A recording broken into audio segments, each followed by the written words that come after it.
It's 6 on 6 now for the Proteas. Is this their tournament? And whenever we see that they're or we feel that they're losing the plot or the game is going away from them, they find a way to come back, and that is what has been the mantra for South Africa this tournament. They win another tight encounter. Quinton de Kock, man, what an effortless player! One of the most elegant and effortless players I've seen. And when he's on floor, it's absolute cinema, man. Those shots, the way he came, he advanced Moeen Ali, and the way he attacked him, the way he hit Jofra Archer in that mid-wicket region, Jofra Archer in that speed, the way he effortlessly smacked him in that mid-wicket region, man. Someone like Quinton de Kock in floor is an absolute treat, and we really enjoyed him today. This might even be his last T20 World Cup. He would really want to win it, and him being back in form is the biggest positive for South Africa going into the big matches. And of course, I feel Ryan Rickelton has been really rusty. Really, he was struggling. Maybe this is the time to get Ryan Rickelton in. He hasn't had the best of tournaments. Maybe South Africa should look to bring that change in the next game. And of course, I think sending Klaasen at number 3, I think that was a good move. Unfortunately, that didn't pay off with a spectacular throw from Butler. That was an incredible throw. Even he was shocked. That was, I think, another. I mean, maybe if Klaasen took it, teed off from that point, it would have been a different story. But some brilliance there from Butler, and England really fought back well. They were brilliant in the field.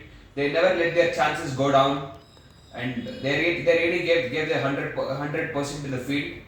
And again, Miller with some good lusty blows down the end. Man, this guy is the most underrated clutch player for South Africa. He always stands up when this team needs him the most, but he doesn't get talked about like a lot of players. Like we talk about ABD, Faf, but this man is equally there in that league, man. He's always stood up.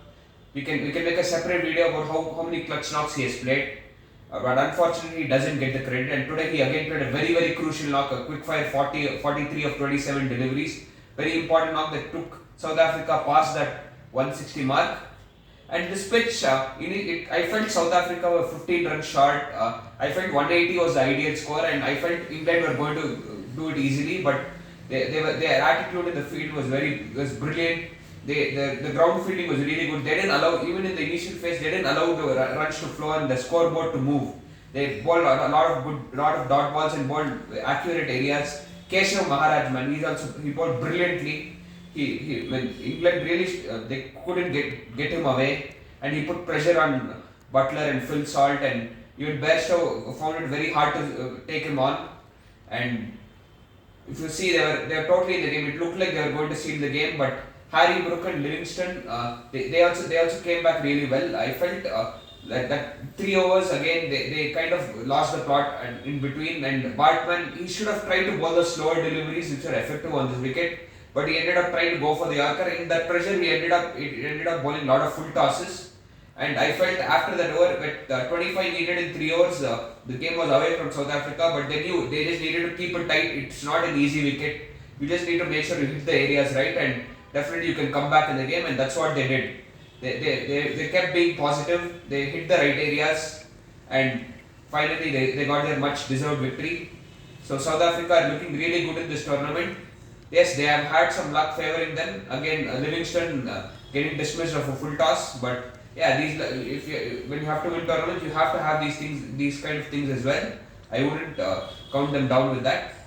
But South Africa overall, they have played really good fighting cricket. I won't say they have played the most best cricket, but they have played good fighting cricket. They have found ways to win, and this is a really positive sign. This is their best opportunity. I hope they make it count.